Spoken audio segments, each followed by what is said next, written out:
Setting up your Spectrum Internet involves connecting your modem and router using the correct cables. First, position your modem near a wall outlet and your router in a central location for optimal Wi-Fi coverage. Connect one end of the coaxial cable RG6 to the cable in port on your modem and the other end to the wall jack. Next, use the Ethernet cable, Cat6, often yellow in Spectrum kits, to connect the LAN port on your modem to the WAN port on your router. Finally, plug in the power cords for both devices, powering on the modem first and waiting 2 to 5 minutes for it to boot up, indicated by steady lights.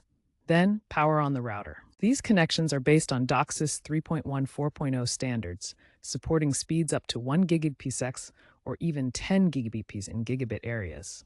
Using surge protectors is crucial to prevent damage from power surges. Once your modem and router are connected, download the My Spectrum app on your iOS or Android device and log in to activate your service.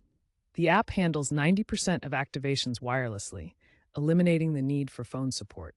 Follow the app's prompts to complete the activation process. To configure your Wi-Fi network, use the router's app or access its web interface by typing 192.168.1 in your browser.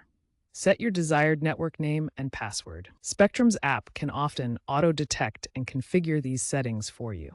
For larger homes, consider Spectrum's mesh network systems like Google Nest Wi-Fi to eliminate dead zones. Solid green LED lights on your devices indicate a successful setup. Flashing lights signal an issue. Tighten coaxial connections with a wrench if you experience connectivity problems.